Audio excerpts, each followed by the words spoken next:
Hiya, I'm the Cunning Man. Thanks for joining me. How's it going? So, we are out today on motorcycles, going for a little bit of a ride about. It's a little bit of a warm-up really, because I've got this week off. So tomorrow I am off down to Wales to do a little bit of camping. Going to be joined by Craig down at the campsite on Thursday, so I've got Wednesday ride down and a night on my own. Might do a little bit of nighttime photography, see what the weather's like. And then Thursday Craig's going to join me and we're going to go and do some Bike Brew passport stamps and have a bit of a ride about and a good time. So today I am out on the Himalayan Lou. Nice to see him back on the channel, and we are having a bit of a ride out with Arch, and we're just going off to have a bit of a spin, a couple of cups of coffee probably, maybe some food, and just a bit of a nice time and a nice time out.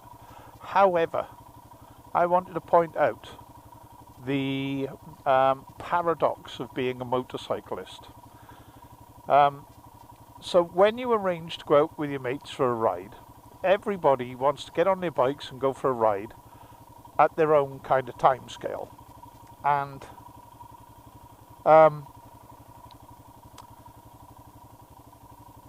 I like to leave about 10 o'clock in the morning once the sun is up and it's nice and warm, and so I don't get cold on the bike before I start. I'm a little bit of a girl about the cold.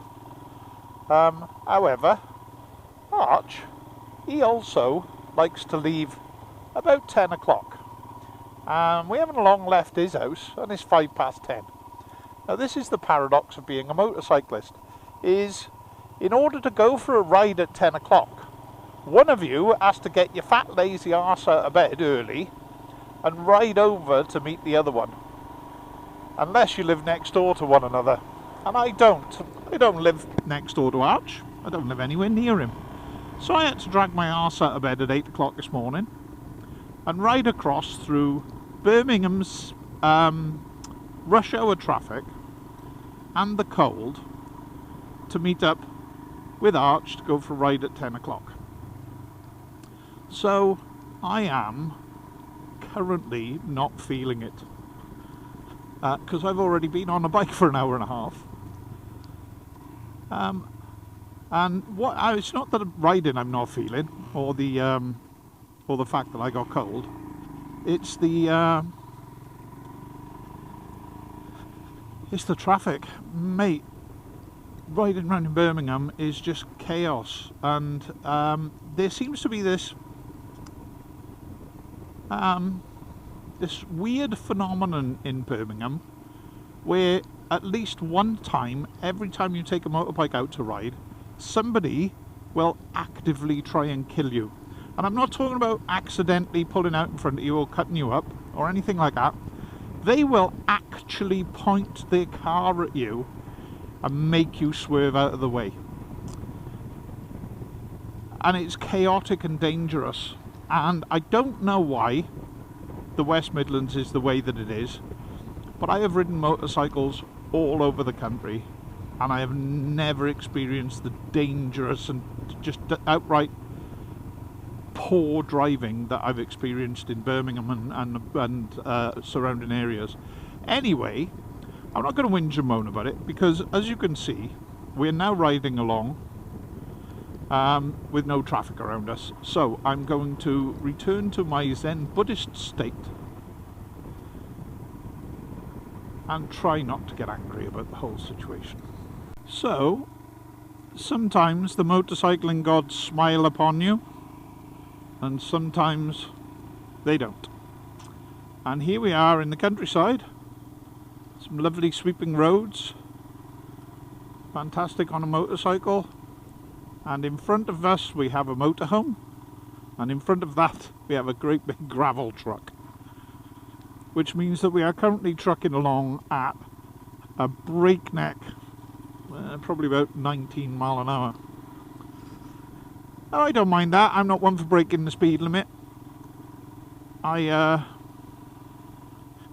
I quite enjoy taking my time, but there's taking my time and then there's taking my time. But I suppose the way to look at it is every cloud has a silver lining, and I get to enjoy these beautiful views. Look at that sky, man. Oh, these beautiful views even more while I'm riding along, and I don't have to be as focused on what I'm doing because we are travelling at a slower pace. So I'm just enjoying the ride here. It's very nice. So though, while we're trucking along at walking pace here, I would give you a little bit of an update on what Archie's riding by there. So I think it was included in the video that didn't record, so I may not have shown you this bike before. But if you remember, the last time I went out for a ride with Arch, he was on a great big blue Yamaha Raider that was very loud and very huge. And as you can see, now he's not.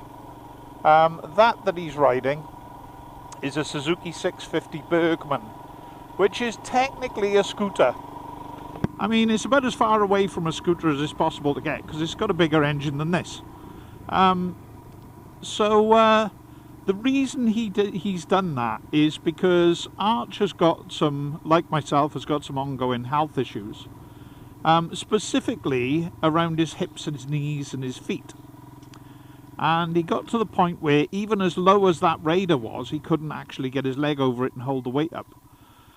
So, in the best traditions of the Cunning Man channel, Adapt and Overcome, Arch decided to, he's getting frustrated with the traffic, but he decided to find a solution, and he went and bought himself a Bergman 650 scooter. Now I've got to say, and I wouldn't say it to him because we're men and we like to tease one another, but I actually really like that bike. I think it's very, very cool looking. It's very futuristic looking, and if you know the scene, they customize them a lot in Japan. And I wouldn't be embarrassed riding that. Of course, we are going to take the mick out of Arch terribly and call him Just Eat and Deliver Poo and stuff like that, but it's all good. That's what we do. We take the mick out of one another. But I actually, and I'm again, I wouldn't say this to his face, but I actually really admire the fact that he hasn't just given up, and he went out and he found a way to make it work, and as I say, adapt and overcome.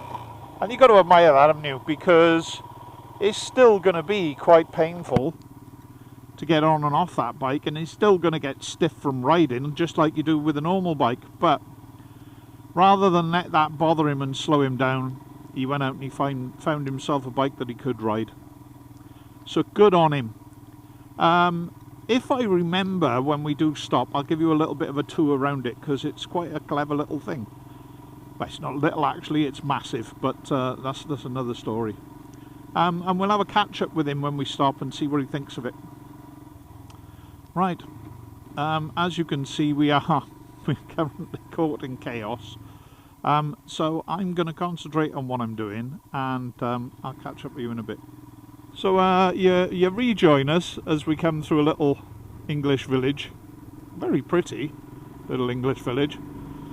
But as you can see, we're currently right underneath that black cloud that we saw off in the distance earlier, and it's really horrible and cold. I don't care. It's all good, and as you can see off in the distance, the weather gets a little bit better again. So I'm sure it'll be a little bit warmer when we get there.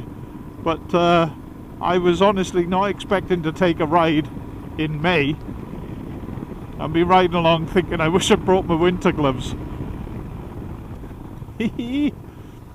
Yeah, sometimes these things don't go to plan, do they?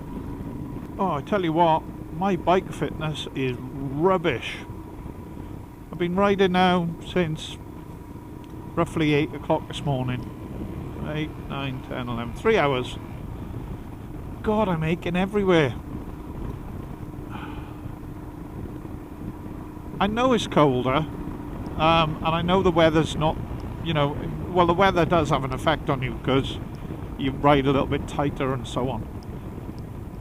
But I did not expect my backside to hurt this bad, and my legs.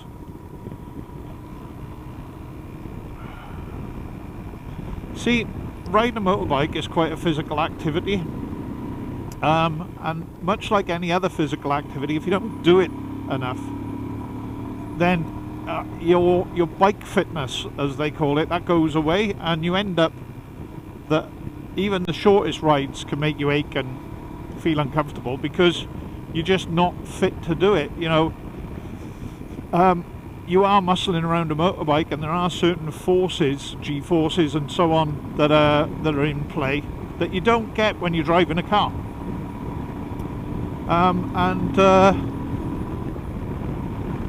I'm really feeling it today. I'm feeling every single one of my nearly 53 years. But I know a secret. I know that if you do it more, it hurts less. So we're not going to complain. Well, I am complaining. I'm having a proper whinge. But we're not going to let it stop us. We're going to get out and do a load of riding this summer. Get a little bit of bike fitness back. Get a little bit of fitness back. But while I'm talking about health, I just wanted to give you a quick update on something that I talked about on the channel before I took a break. Now, if you remember, I decided that I was going to try Manjaro for weight loss. And if you've seen some of the videos, especially the camping one where I'm putting the tent up, then you'll know that I haven't really lost any weight. And the reason for that is quite simple. It was the fact that I couldn't afford to carry on taking Manjaro. It is incredibly expensive, and bang for the buck is simply not worth the investment. Now, you would think that somebody with some health issues and diabetes wouldn't have any problems accessing weight loss medication and Manjaro from the NHS, but sadly I have a body mass of 32, a BMI of 32, body mass index, and you have to have a body mass index of over 35 to qualify for Manjaro, which is quite limiting. It's also quite gutting to have come in just under when I've worked very, very hard to get there, because I have lost quite a bit of weight, but I worked very, very hard to get there. I've plateaued. I've got stuck at 19.5 stone, and now I can't get help off the NHS even though I've put the work in, which means that I was having to pay for it, and it was coming in at roughly £200 a month. It was about 220, I think, but let's call it £200 a month for the sake of brevity. And I was losing, if I was lucky, £2 a month in weight. So I was paying £50 in money per half a pound in weight. And I'm not a wealthy man, as we know, and I also have some issues with motorcycles which take most of my money, because I'm a stupid man, and I just honestly I just could not justify, if I was taking it and I was losing £5, £6, £7, £8, £9 a month, I'd say actually, yeah, that is well worth it, bang for the buck. But £2 a month, half a pound a week, and it also made me feel rubbish most of the time as well. So I stopped taking it, and I'll be honest with you, I got a little bit disillusioned over winter. That's why I stopped making videos, and I haven't lost any weight or done any exercise, and I do punish myself for that, and I know maybe I shouldn't, but we live in a society that really, really frowns upon what would we call it, purposeful poor health that's your fault. You know, I'm aware I'm diabetic because I made myself diabetic, because I made bad choices. But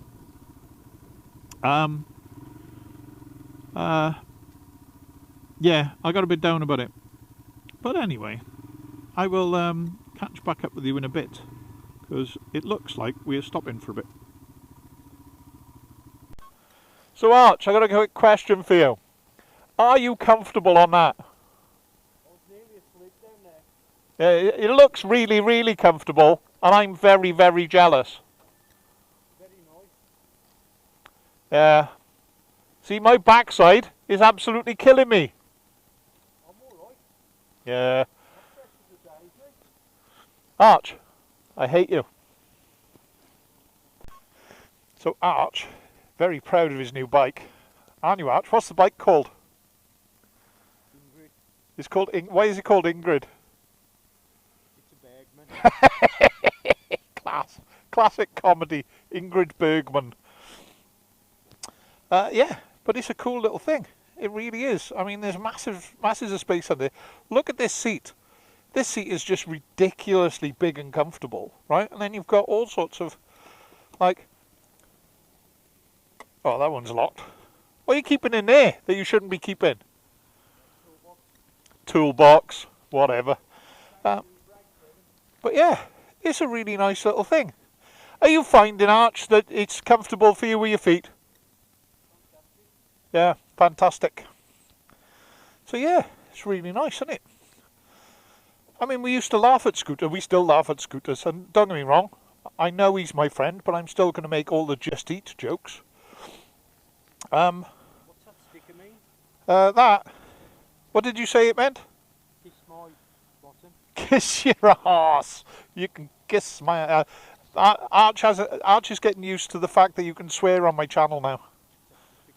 You want to take some pictures? Right, I'm going to take some pictures of him. I'll be back in a bit. Okay, we're back riding, and we're heading back underneath another dark cloud. That's a totally different dark cloud from the original dark cloud, but that's fine. So we are back riding, and it turns out that I wasn't angry at the entire world. I was hungry. You know yourself when you, you know yourself when you're hungry. Grab a popular chocolate bar. Well, I was having that effect this morning, so I was a bit on the grumpy side. I don't know until I look back at the footage whether or not it came across in the video, but I sat down and for the first 10 minutes that we were in Layla's cafe, on the Bike Brew passport, by the way, very nice, lovely people, and very helpful. They will actually direct you to a next cafe stop, which is very nice of them. Anyway, stopped there for the Bike Brew passport and had a full English and a cup of coffee. And while we were waiting for the full English to arrive, I was what could only be described as a bit of a moaning mini. And poor old Arch had to sit and put up with me. But he did it with good humour and good grace, which was lovely of him. And now I've cheered back up because I'm all full of sausage. So, yeah, happy boy now. Anyway, riding under a black cloud, don't give a shit. I'm leading off because we are using the sat-nav to get to the next place, and heading to a cafe called Mr. Tom's, which again is on the Bike Brew passport, and you will enjoy it. So come along. I tell you what, since it's the next stop, you get the coffees. So we are coming into Burford now, and yeah. So we're heading up there now, and I think that's going to be the last one of the day. I think this is the thing with the Bike and Brew thing. I've been talking to a few people that are doing it, and obviously I'm on the Facebook page and stuff like that. And there's sort of two different types of people doing it. The group of people that like go out and go and get a coffee in a cafe they've never tried before and get a stamp. And then there's the groups of people that go out and they try and do 10, 15 cafes in a day, and they're up for like pulling super mileage and all of that sort of stuff. I respect both parties, I do, but I don't know, part of me thinks I would rather go a couple of times a week and go and get a stamp and try somewhere new than go and do like really high mileage to get as many done as possible. I don't know, people's lives are different, aren't they? You know, they go to work and maybe they only get a chance once a week to go out on their bike or whatever. Yeah, I'm starting to feel the effects of way too much caffeine and a little bit too much food. So my riding gear is tighter than when I left the house. Most certainly. And you can mitigate that, can't you? You just have a cup of tea or whatever. But however you're doing it, I don't care. I'd be pleased to catch up with you and chat with you in any way you're doing it. And do your thing. You be you. That's kind of the way to look at it, innit? But I'm having a lovely time, thank you very much. Oh, this fucking road is... Oh, sorry, excuse my language. The road is very gravelly by there. And sometimes you get that visceral, oh my god, I'm going to fall off on the gravel reaction. So, I do apologise for my shit language. Alright, I've had too much sugar. Right, so I think we're going up to the cross on the hill, which I'm going to guess is probably over there somewhere, because there looks to be oh, it might be a pylon. I thought there was a cross on the hill then. Oh, that's disappointing. Well, that was lovely. The cross on the hill is a little pub. Oh, look at this, viewing points. Oh, God, look at the views, man. Look at that. Wow. I'll come back here with the camera, I think. But yes, so as I was saying, the cross on the hill is a little... Archie's also appreciating the views by the look of it. But it's a little pub that was shut, that has opened back up, and they are offering the Bike Brews. So pop in there. We had a Diet Coke. We did decide to have one each because we thought people would talk if we had 1 and 2 straws. Yeah, lovely. So a lovely day out. Really, really enjoyable. I think the nicest thing for me of that day, apart from the cake, was seeing Arch get his mojo back, because poor bugger, and I know he wouldn't mind me saying, poor bugger struggled really bad the last year or so with the physical limitations, meaning that he can't do something that he loves doing. And as I was saying earlier, you can only admire him for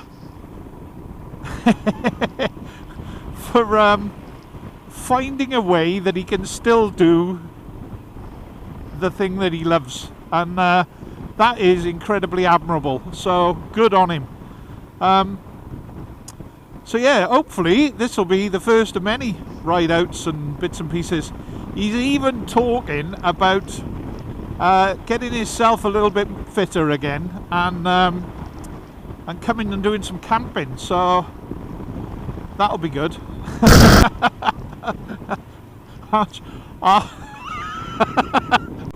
He's such a knobhead. It's because I'm Welsh. Arch is leaning into the stereotypes. Oh, I'm gonna crash. Oh. Right. We are now heading home. I'm heading back where I'm going, and Arch is going to head back home to where he lives. But thank you very, very much for joining us today. I hope you've enjoyed it. It's been a bit daft and a bit silly, isn't it? Sorry for my grumpy attitude in the first half of the video. But like they say, you're not yourself when you're hungry. So the message from today is get out and ride your bike, and make sure you carry a chocolate bar with you. Have a good one. I'll catch you next time. See ya.